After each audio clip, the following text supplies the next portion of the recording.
That is the Ted Lasso I want coaching my team this season. The one who's willing to fight. Understood? Yes, ma'am. You watch. From now on, I'll be floating like a butterfly and sting like a bee. Except I won't die immediately after using my stinger. I plan to float and sting for the entirety of the whole season.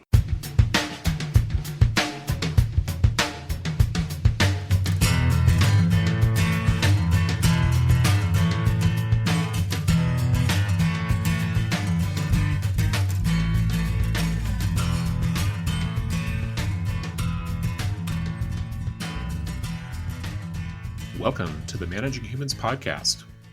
This week's guest is Ben Wilson.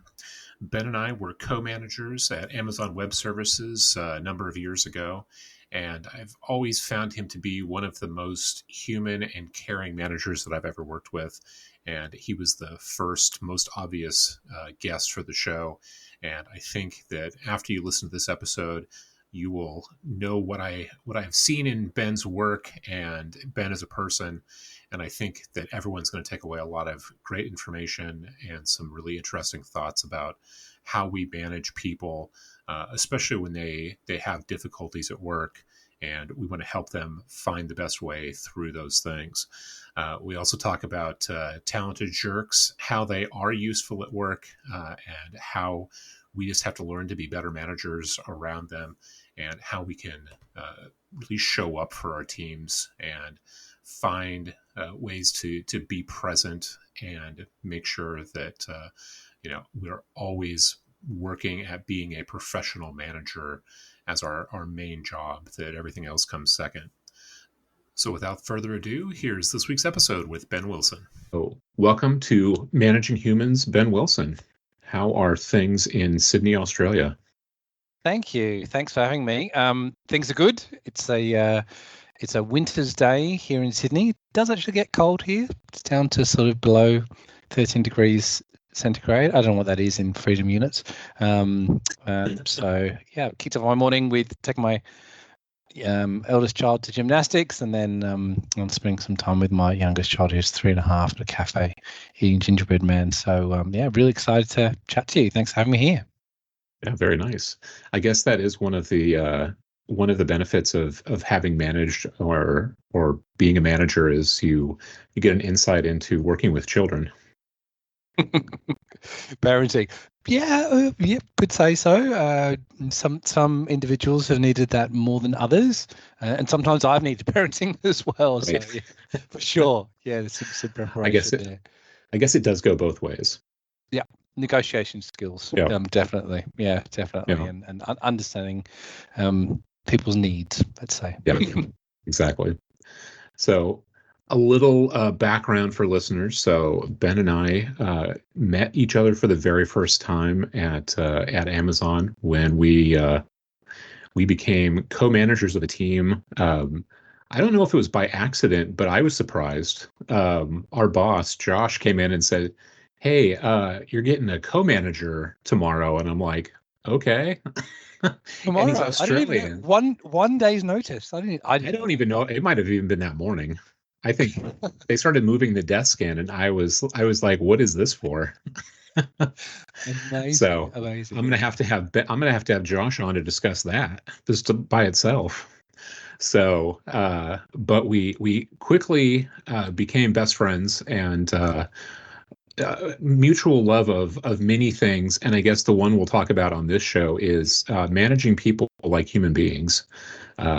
I often turn to examples of things that you said or things that happened when we worked together that I reference to other people all the time as like good, positive ways of encouraging and teaching and really getting the most out of people. So I thought you would obviously be one of the best people for the podcast and to help share that experience with others, especially new managers. So we know you used to work at Amazon. We'll come back and talk to that, but tell me about your very first job and what did you do?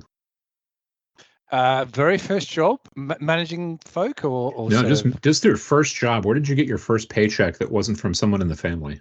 Wow. Okay. So my very first job, and this might be uniquely Australian, was I would get up at 5 o'clock in the morning. I was 14 and 9 months, which is the legal age that you can work in Australia. And I would go to the local newsagent, which is about a couple of kilometres away. I'd cycle there, even in winter when it is cold, even in Sydney. And I would pick up a what's called a barrow, which is like a wheelbarrow, but it's inverted. You carry it full of newspapers, and I would quite literally walk the streets with a whistle at 6 o'clock in the morning, blowing my whistle, and people would come out of their houses and buy newspapers off me. That was my first job. Which sounds like something is uniquely from the Australian. 1920s. Sounds like something from the 1920s, isn't it? It's like, are you 106 years old? No, that was my very first job, and it taught me a lot about getting up early and working with people and customers, and also physical fitness up and down the hills with a wheelbarrow, essentially. Yeah, I can imagine you would have some very interesting interactions with folks at 6 a.m. in the morning when you're blowing a whistle. I sold cigarettes as well, which I don't think was strictly legal, but it was in there as well. So it feels very, very Aussie, doesn't it? Yeah. Yeah. We'll leave that to the authorities, but so let's move on in your career. Where did you manage your first person? So my first management gig was working for an organisation called Westcon. Westcon is a distributor of IT equipment and software licensing. Originally based out of South Africa, but global now. Big presence in the US, big presence in Australia, and managed a team of pre-sales engineers who'd work with customers to configure networking equipment. So Cisco and also Nortel kit, kind of back in the glory days of Nortel, working with resellers of that equipment to end customers to make sure that they were looking at the right configurations, pricing them up, adding the right network cards, those kinds of things. So it was managing a small team of about 10. So it was like a team lead role, making sure everyone knew how to use the various vendors' systems. So how to log into the Cisco systems to configure their products, Nortel, et cetera, et cetera. So it was a bit of a technical gig, but that was back in sort of late 90s, early 2000s. Okay. Now, did you get any kind of management training when you got that job, or were you just dropped in and said, everybody, Ben's in charge now? Classic management route, in particularly the IT industry, was I was in the team for 18 months as a sort of pre-sales engineer, and then Ben's hit all his milestones. He has a lot of quotes. His customers are happy with him. He's doing a really, really good job. So there's no real promotion path for him. So why don't we stop him doing a good job and doing all that good work and just make him the manager of the team? Yeah, it's just that route directly into it. So I stopped actually doing all the things that I was good at, and then was moving into that sort of management gig and went from there. A story as old as time. That's right. Yeah. Here you go. As long as there have been people to manage, someone takes somebody who's good at something and puts them in charge of those people doing the same job. But yeah, that's right. Whether they're completely different. Whether they're good at doing that job or whether they're not good at doing that job, you're kind of tasked with sort of managing them. It's especially good when you're their peer as well, and working with them, and then all of a sudden you're not their peer. You're essentially their manager. People tend to respond really well to that. That in particular can be a challenge, and in that instance was a challenge. Straight away was like, oh, okay, you're working with me, you're my peer, but now suddenly you're my manager essentially. Yeah, that was the biggest challenge in that role. Yeah. The other thing that I'm going to try to put some stuff together for, and I think we both run into this a number of times, where you have two employees who are competing for a lead or manager job, and then one of them gets it and the other one stays on the team and stares daggers at that person and tut-tuts everything that they say or do for the next 2 years.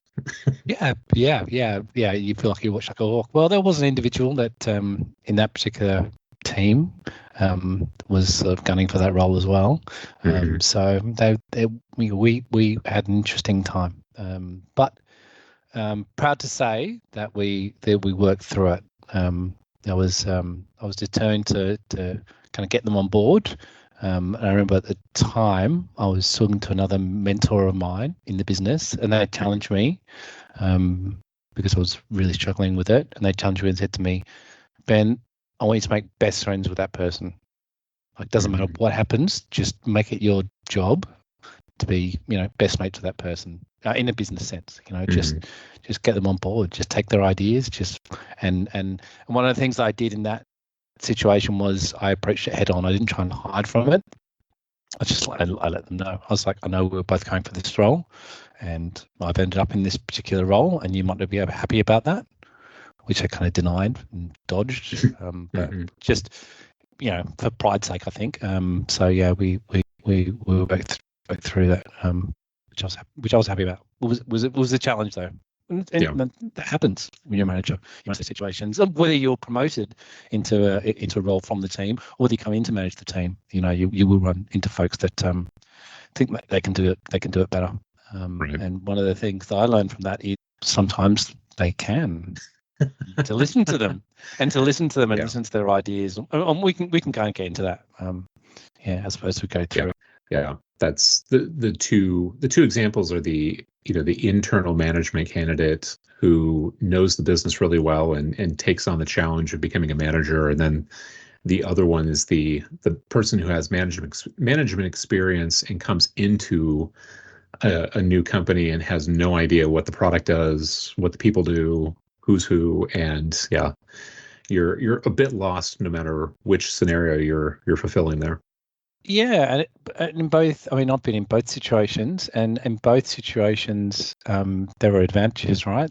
Fresh eyes coming in, seeing issues and concerns and challenges in process and people, and the way the organisation's being sort of led or going, or coming from within and knowing where kind of all the gaps are. So I think, interestingly, kind of bringing that back to us, I think we had a bit of that.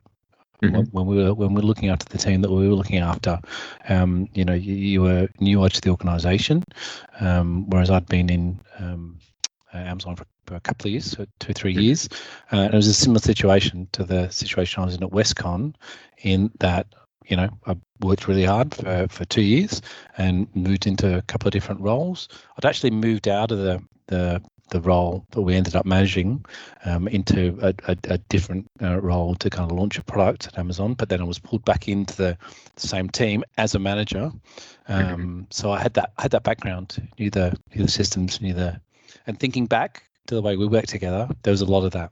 There was a lot of sort of, you defer to me and say, what the heck is this?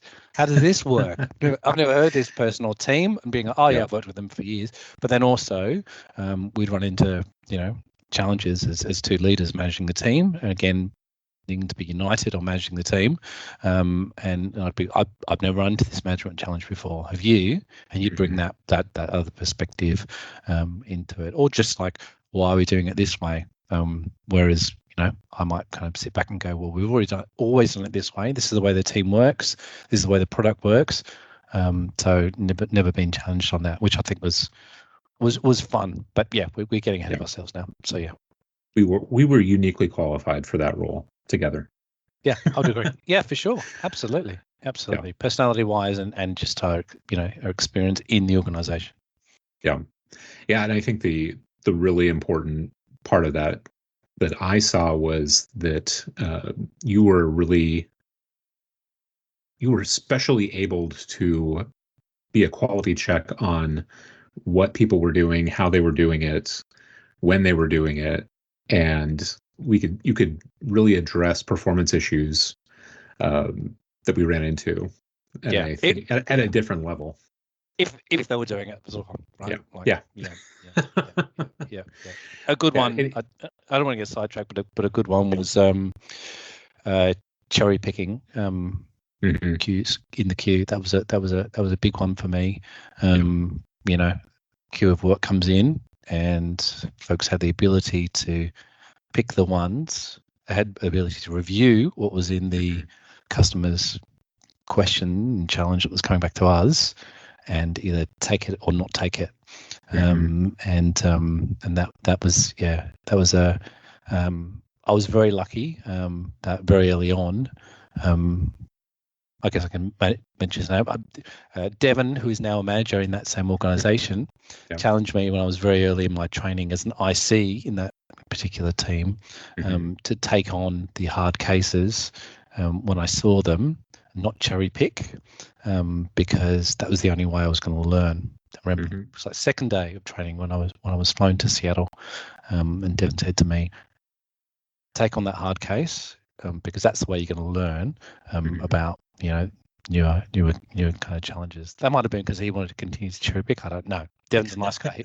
He approaches work in the same way, but that was a big thing for me. So you're right. When we were co-managing the team together, that was one of the things that I could see that people were doing, and kind of help them address that. Both upskilling them and also kind of coaching them using similar methods. But that was a big one. Yeah, having a relative idea of how long tasks take is super important when you're trying to figure out who's doing what, when, and why. And I didn't know if some of those tasks were 15 minutes or 2 weeks. So super important information to have. That's a big one. Yeah, it was. So in this section, I want to ask you a couple of interview type questions. So the one that's the most important here is, tell me about a time that you hired a great employee. And you can, since it's a good thing, you can say their name even. Oh, okay. And I should say someone who turned into a great employee. It's easy to hire somebody who's amazing, but what did you see in someone that you hired that turned into a great employee? Yeah, this is a good one. It's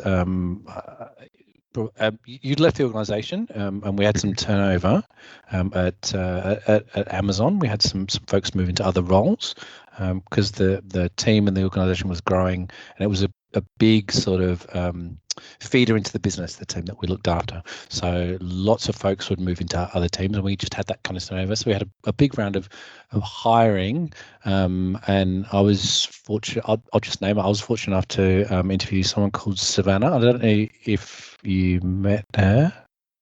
I don't think so. No. So it was it was kind of late at the piece, but I was still looking after the team.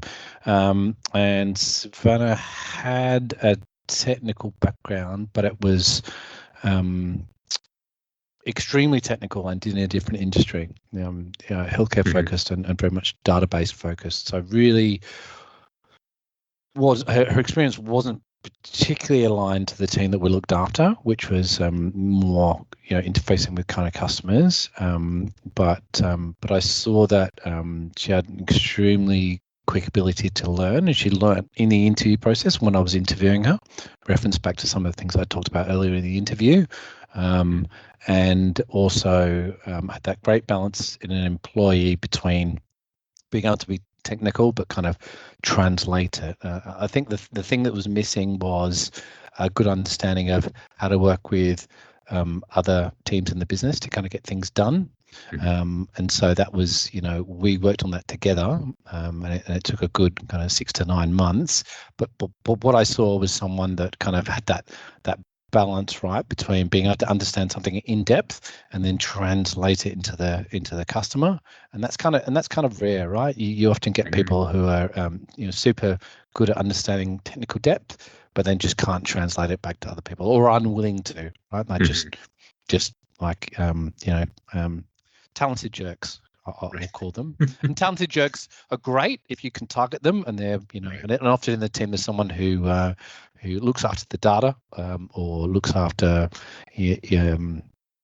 people's kind of issues internally. You have an internal specialist, and that's great, but you just can't translate that to customers because the relationship with the customer is very, very different, a bit more different rules. You just need to kind of flex to their ability of understanding. And so she had that, but was challenged with working with was very independent. Was challenged with working with internal stakeholders, right? Was very used to being like, I'm the expert, I have everything that I need, and I translate that to my internal customers working in healthcare.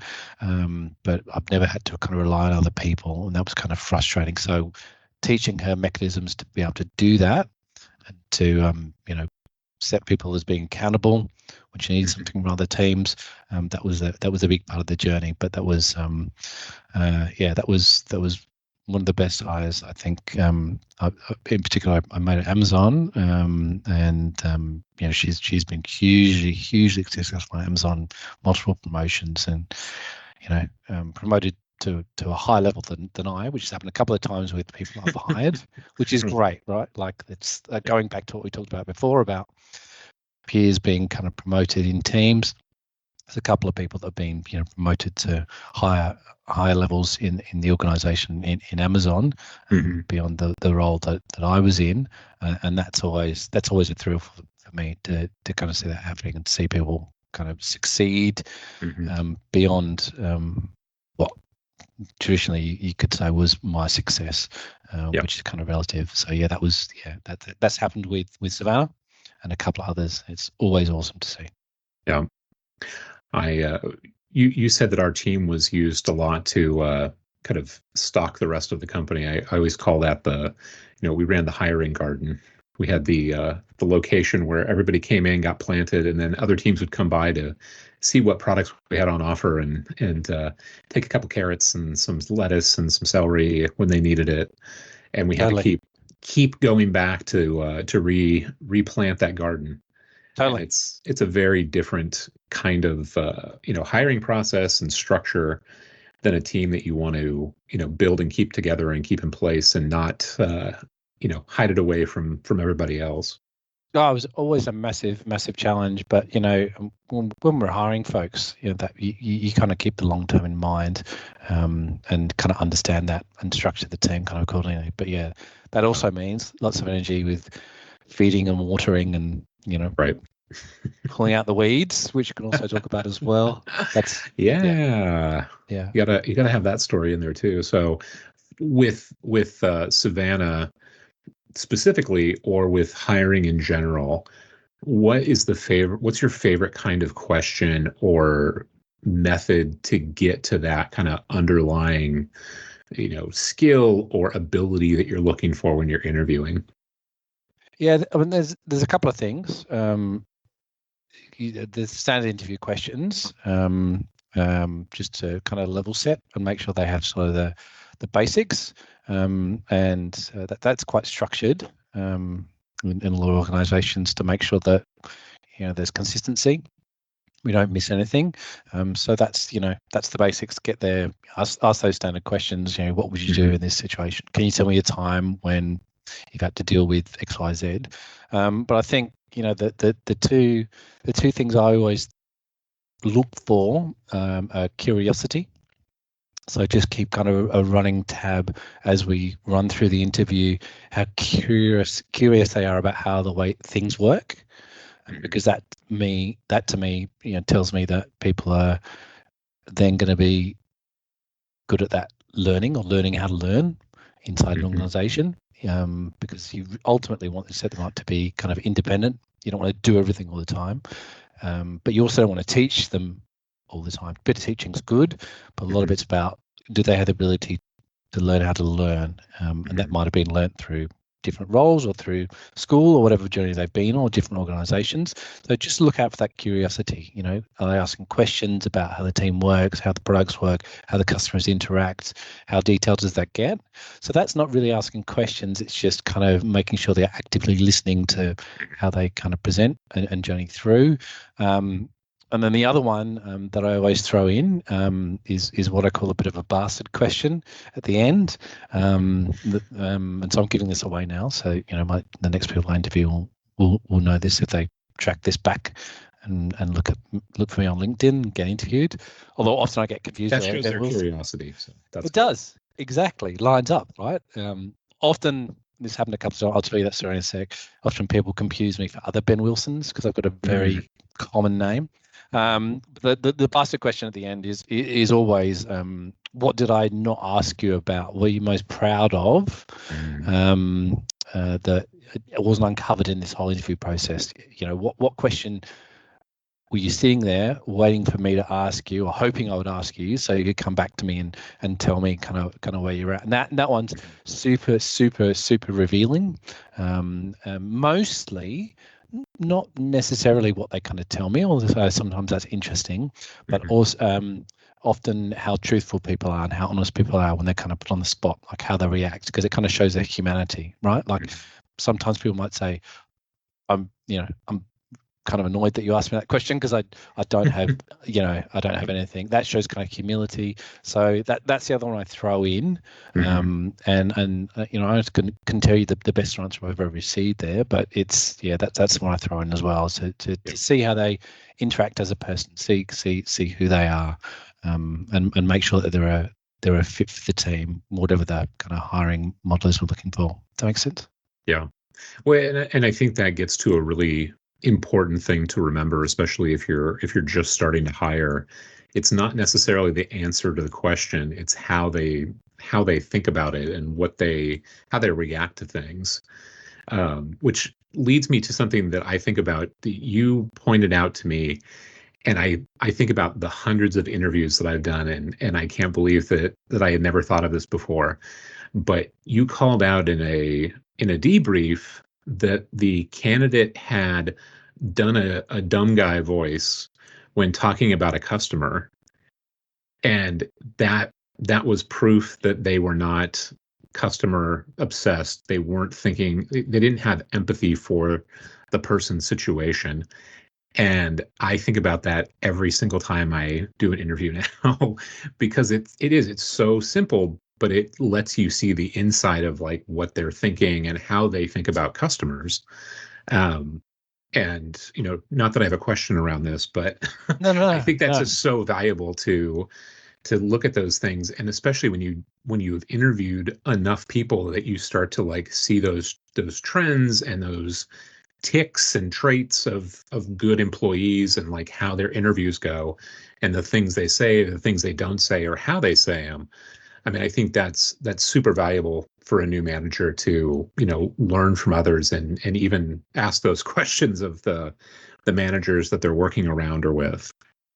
Yeah, well, I'm humbled that you remember that. But yeah, it's really important, because in an interview, people are on their best behavior, right? They're thoughtful.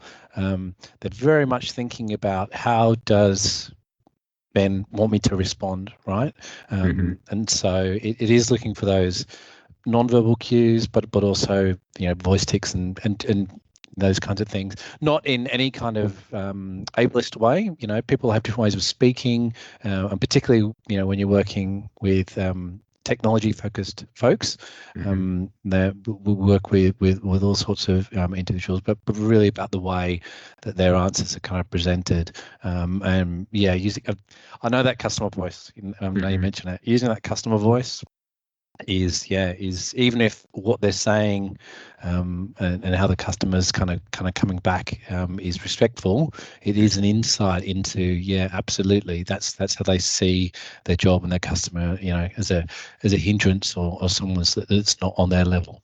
And again, jerks in the team, I know this goes against some management speak, but jerks in the team are okay.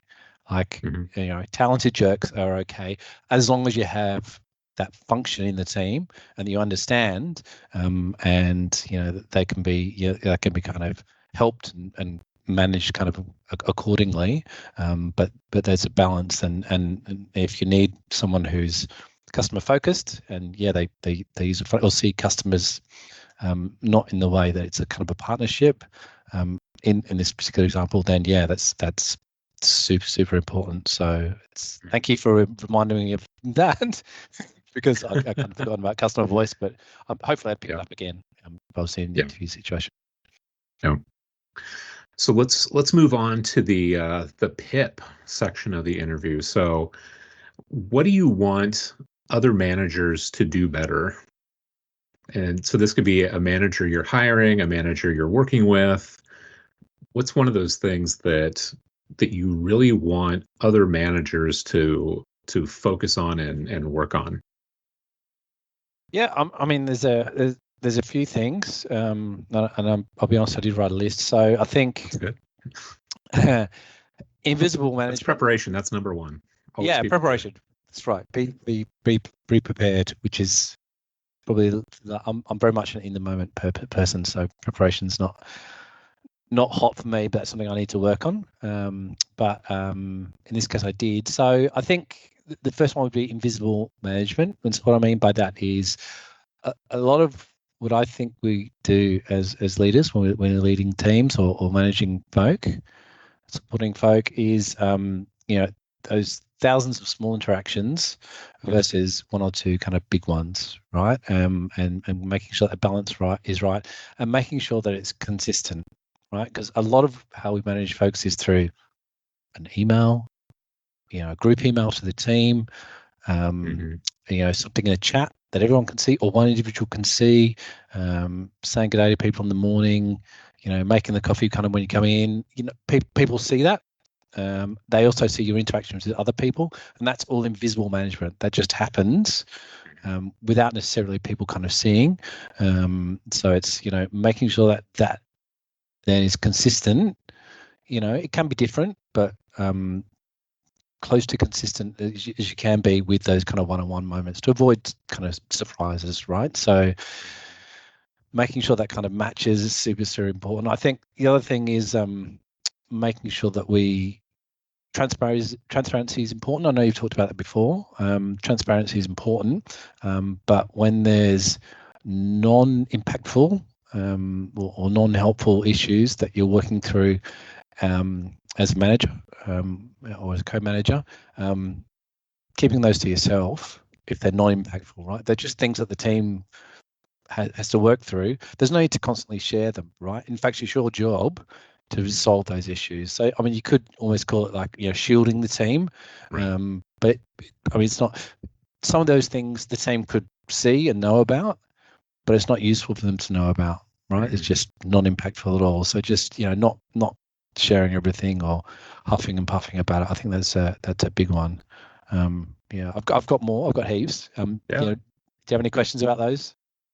No, I'm in full agreement. I, like you said, I already did a video about being open but not sharing everything. So I think that's a great way to explain it. Perfect. And I think I was going to say physical fitness and mental fitness as well. Mm-hmm. And I know that's something that's important to me, and something I know that I'm neglecting those things. I can't be as helpful and I can't serve the individuals that I'm sort of managing or looking after if I'm not looking after that, and making sure that I'm demonstrating and sharing to a degree the things that are going on in my personal life. So how I look after my kids and parenting and going to the gym and running and those kinds of things, making sure that I keep on top of that so I can almost going back to the beginning, it's almost like parenting, but it's not. But setting a good example, I guess, would be that there, and helping folks, and obviously not dictating or demanding that people do this, but helping folks understand how important that is. And sometimes you can't do that directly because people need to manage their own personal lives, but just being an example and giving people the space to do that, and to share if they need to. We've already talked about this a little bit. Don't do everything for people. That's particularly important when you're moving from inside the team to leading the team or managing the team. Is not to do everything, either to teach or even better, to help people learn how to learn. Right, because there's a danger if you move into this teaching cycle, and I can think of one individual, and I'm not going to name their name. I wonder if you could pick who they are. I wonder if you can pick who they are. From Amazon. There's an individual, lovely person, great with customer, great empathy, all those kinds of things, but just challenged technically. And moving from doing everything for them, this is how you do it, I'll do it for you, to teaching, okay, well, every time you have this issue, this is where you go to find the solution. So hard to get them into the learn, go have a look through, search this tool, those kinds of things. Try it out for yourself, experiment. Very, very hard to get into that, them kind of learning, and trying to give them confidence, over many, many years. And they've been successful, and they've made that bit of a journey. But that was a huge one. I bet the name is burned into your brain, and you just want to say it. But I'm pretty sure I know who you're talking about. Yeah, we'll talk offline. Okay, sounds good. But for purposes of this, I don't want to name that individual in case it affects their confidence if they listen to this one. And then I think the last thing is that impactful changes require buy-in, right? That's probably the biggest one, right? So when something impacts the team, whatever it is, changing tooling, taking a new service or product or a new group of customers, anything like that, something that's impactful, rather than going to the team and saying, this is how we do it, we're all doing this from now on, trying to get people to buy in is a big one, and that's one that took me a few years to kind of really land on, because in my mind, this is the best way to, this is the only way of doing it, it's the best way of doing it, is coming through. And I think that's where a diverse team is so important, because otherwise, if it's just people that agree with me, then, and a diverse range of ideas, if it's people just agree with me, then maybe my way is not the right way, or is not the right way for the team. So going through that journey is super important. So there you go. That's me rambling on. There's some of the things that, No, I that gets into a whole other area that I think we could talk about, is like change management. And I think that it's one of those things that, especially when a manager they get pressed, and especially most managers have a manager, and or director or whatever their title is, but it's like somebody who wants something done fast. And it's like, okay, we'll just implement this change because that's easy, but then they don't get the buy-in from their teams, or they don't, really do a good job of change management, and the team feels, sideswiped by something coming down the pike, and they're unsure, they're concerned, they're nervous, anxious, all the terms for that kind of stuff. And I think that getting that buy-in, getting that sense of ownership, getting that, collaboration going early really makes things successful. It just takes longer. And we've got to get our managers and our teams to, understand that process, and, be good with that timeline, and make sure that, we're thinking about what's going to make something successful, not just what's going to make something happen fast. Yeah, or even being united in that lack of ownership, right? So if it's a really fast decision, and it has to be made, and this is the only path forward, this is often with more simple changes, bringing the team together and just letting them know that this is coming, and this is how I can see it being implemented, and that we have, as a team, lack of ownership over it. But we're united in understanding that this change is coming, rather than kind of flipping that around and going, well, I'm going to make this change right now, and there's nothing to do about it because it has to be done because this product's being launched.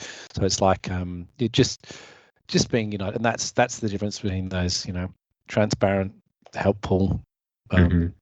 Being transparent in those situations, and then the non-helpful stuff, pushing back on changes, those kinds of things, all of that. The team. Well, I said the customer, but I guess folks you manage are your customers in a way, making sure that they understand if that makes sense. Yeah, I think that's one of the things I learned many years ago. Is we all have lots of bosses and we all have lots of customers. even if they have different titles from time to time. For sure. Yeah, absolutely. Yeah, I'd Yeah. agree with that. So let's talk.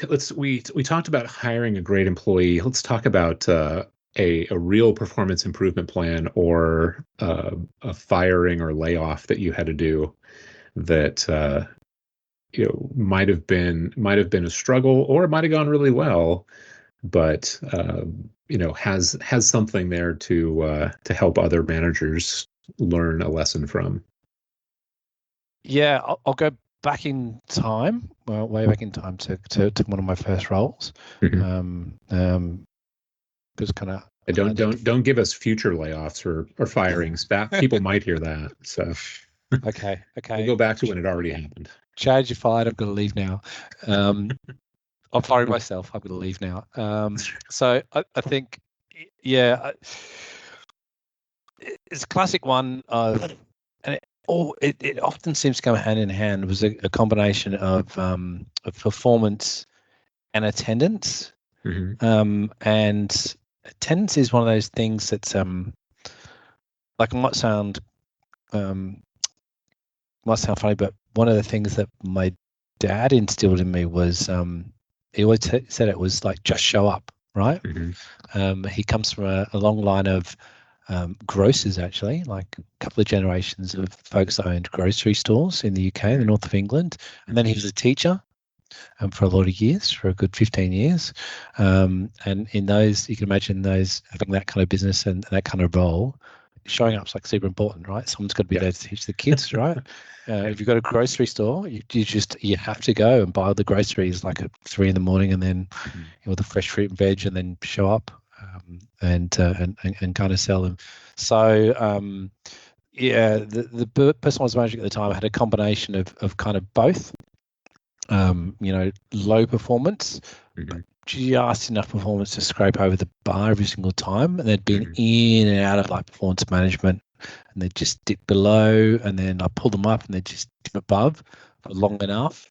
And it was quite formal organization, quite rigid HR structure, way back in the early 2000s. And so they were almost gaming on the performance side of things, and attendance too. So it became one of those complex ones that was like a combination, so performance and attendance, and it really came to a head when they called me and this was kind of frequent. That they would call out early in the morning. It was only a very small team. So I understand people can get sick and and may not be able to come to work for lots of reasons, but they were really gaming at They sort of had just right on the edge, and it kind of came to a head when they called me up one morning and said, I can't come to work because I don't have enough change to catch the bus.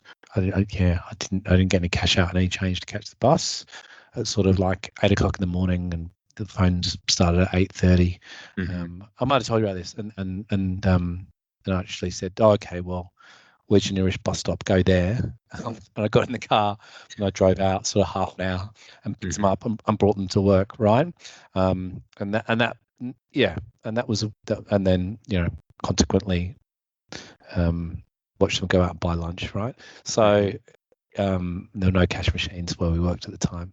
So it sounds vindictive, and perhaps I was being, and maybe this is a mission that I should have, I was micromanaging, but I really, really try not to do that and give people their autonomy. But it was really just having that moment where I sort of sat back and was like, they really don't want to be here, and they're sabotaging themselves, and having to lie to me, which must be uncomfortable for them. And so I really, really want to know, where they're at. And so I kind of took a deep breath after I'd picked them up and brought them back home, and I brought them back to work, and just recognized I needed to put some energy and effort into kind of managing them kind of accordingly. And so it was then a process of just daily check-ins with them, which they immediately took as micromanagement. But I assured them I wasn't watching them. I just wanted to know, where they were at, and I wanted them to be successful. and being transparent with the employee, and kind of laying it out on the line. And that was the biggest, crossroads for that individual. It got on for about 6 months, was that moment of honesty where I let them know I really wanted them to be successful, and lay out the path for them to do that, and separate the two issues, performance and attendance, and let them know that we'd have a little check-in daily to see how they were going to be successful. And then referring back to that and using the same words as I used in that initial conversation, I want you to be successful. This is what success looks like. This is what we need in the business to be successful. We've got customers to manage, a certain volume to manage, as a team, being transparent about that. This is what I need you to do. Hourly, daily, weekly, monthly, and kind of spelling that out. So beyond the details of, performance, managing the performance and the attendance piece, the biggest thing for me and the biggest learning, because this was early in my management career, even though it was 20 years ago, was letting them know that they had a part to play in the team, and I needed them to be on board with the goals that we had as a team. All cylinders firing, or whatever analogy you want to put around it. That was the big piece, and then referring back to that again. Remember, this is the goal that we have. This is what we need to achieve as a team. I've got 10 people in the team, whatever it was, 8, 10 people, and so here's the amount of work that's coming in that I know that you can do, and I've seen you do. See these days here and these weeks here, you can do it. I know that you can, and I need you to.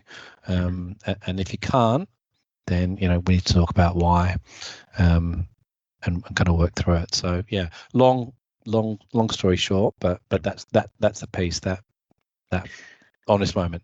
Yeah. And do you? I know we've talked about this before, and we've had situations like this before. But do you see that as a sign that the person's they're not happy with their job at a root level? Yeah. Is that Absolutely. that's the question I always ask people when I start seeing performance issues, is like, do you want to be here? Is this a job you like? Yeah. Because your actions tell me no. And I think sometimes that's the first conversation to have with people is, if this isn't what you want to do or where you want to be, let's help you find that thing and find somewhere that you're going to be happy, so that you're not miserable. You're not dragging the team down. You're not, requiring me as the manager to track you down and go pick you up on a semi-weekly basis. It's like, what can I do to help you?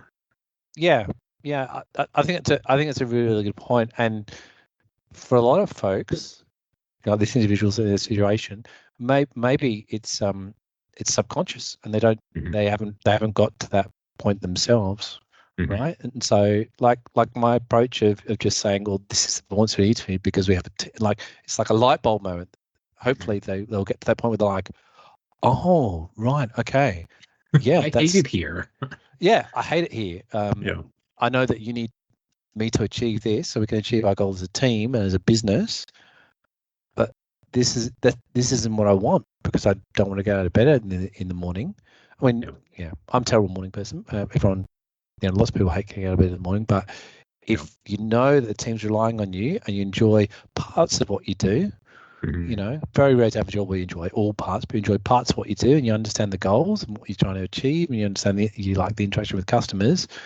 You show up and you get there. You don't sort of sit and pace and wait for 15, 20 minutes before you can work up the courage and then call your boss and say, my excuse today is I don't have the change to catch the bus, right?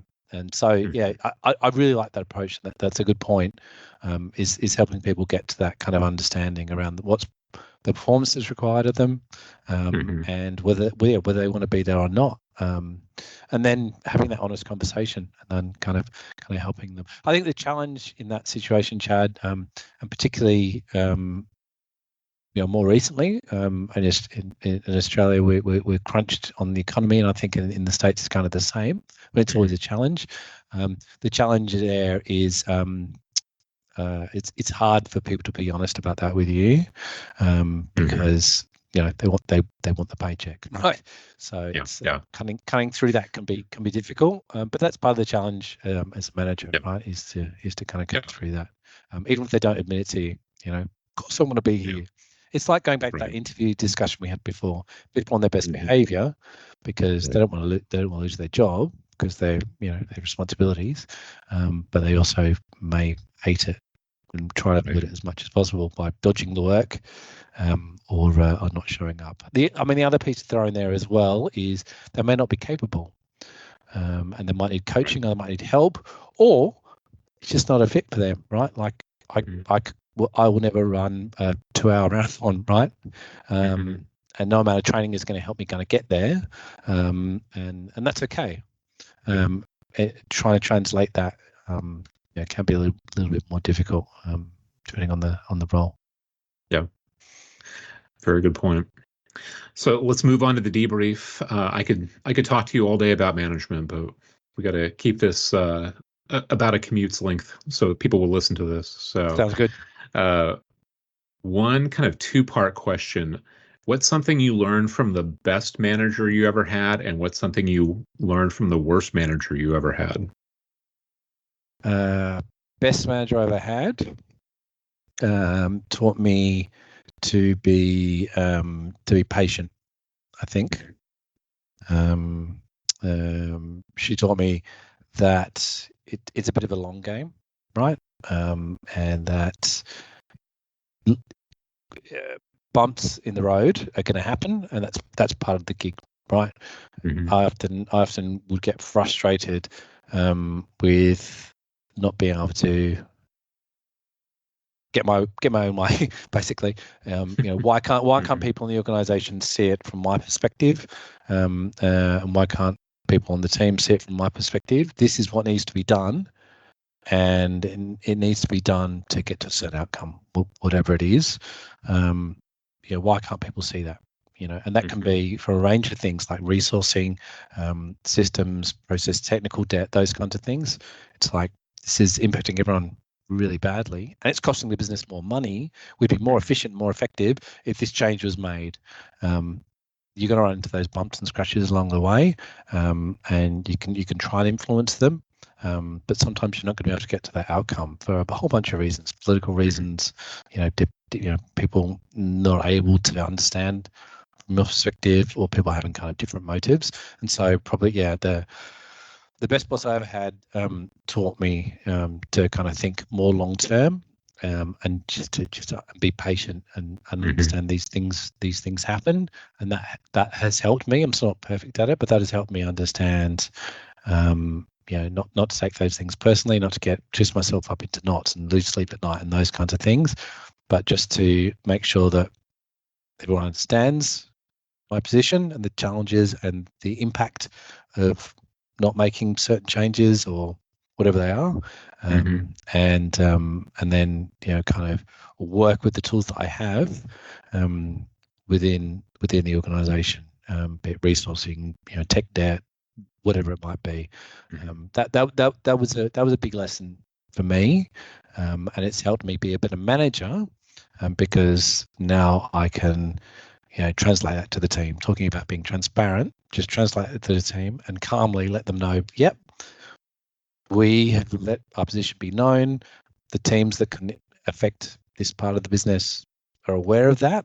And, we can't particularly change that, but what resources do we have? What can we do? What's in our control? And then, NASA it in that way, work the problem in that way. The best manager I've ever had has taught me that. Right. So what'd you learn from the worst manager you ever had? Sort of the inverse. A lot of bad managers, and I've been a bad manager myself, right? And so I think it's not showing up. Yeah, I'm going to go back to that. I'm going to go back to my dad's piece as well. Not showing up. Absent managers. Managers that are more focused on other things, that are not important to the team. You know, just going away and solving other problems, or being more engaged in things that don't influence the team, just not being connected, right? Being absent. You have to show up, right? You have to listen to the team, listen to the signals that they're sending you, both on an individual level and as a group level. Understand where they're under pressure and stress, and just be present for that. It doesn't mean you have to fix it. You should try to team with the people on the team to fix it, but it really means that you need to have that kind of level of understanding, and that takes work and energy. And you know, as I said before, like not all parts of a job are easy and are enjoyable, but ultimately, that's what you're there to do as a manager, is to be present and to serve the folks that you're managing, and partner with them, and to really, you know, kind of dig in and be present. So absent managers concerned with other things that don't impact you and the team, super frustrating. You know, understanding that sometimes the manager has to be absent to deal with some of those things that we talked about before, the non-helpful, non-impactful changes, you know, problem management, all those kinds of things, shielding the team. But yeah, when they're just not there, or you're having a one-on-one with them, then listening, nothing's going in, you know, all that kind of stuff. I've had managers do that. And it's super frustrating. Yeah, I'd like to name names, but I won't name names. Yeah, we'll do that later. Okay. All right. Well, thank you for being the first guest on Managing Humans podcast, Ben. I'm the first. You are the first. Oh, I'm honored. Thank you, Chad.